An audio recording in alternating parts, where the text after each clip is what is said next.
Hello বন্ধুরা, ছোট্ট mini কিচেনে আমার আজকে স্বাগত। আমি আজকে তোমাদের সঙ্গে শেয়ার করব ডিমের কারি।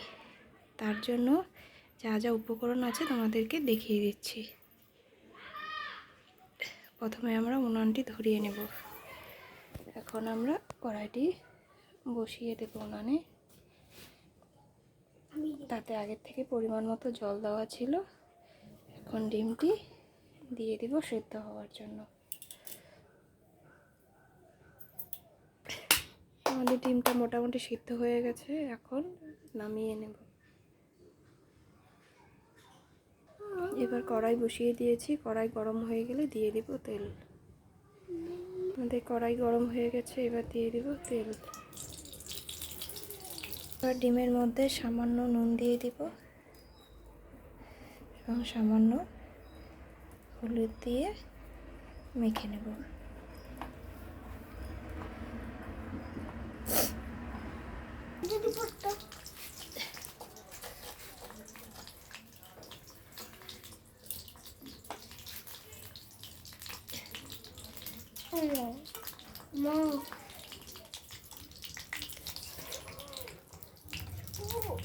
এই পিঠে পিঠ করে নিয়ে নেব।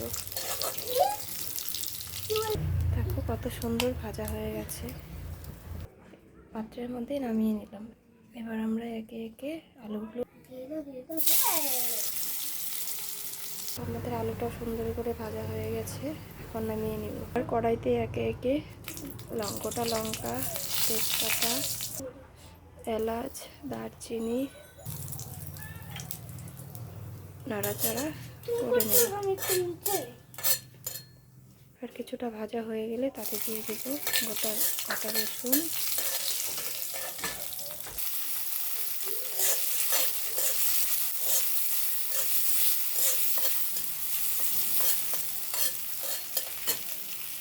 এবার তাতে সামান্য একটু নুন দিয়ে দেব, যাতে ভালো করে টমেটো আর পেঁয়াজগুলো সেদ্ধ হয়ে যায়।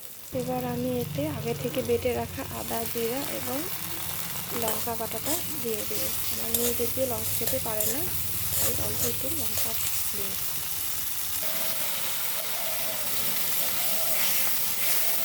এবার এতে হলুদ গুঁড়োটা দিয়ে দেব, কষিয়ে নেব।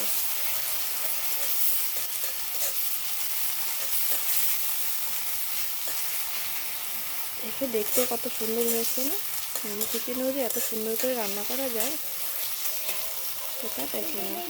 এবার একে একে আলুগুলো দিয়ে দেবো এবং ডিমটাও দিয়ে দেবো এবং কষাতে থাকবে।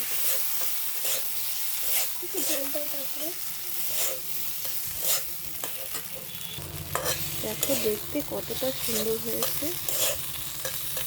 এবার কষানো হয়ে গেছে, এবার আমরা একটু জল দিয়ে দেবো।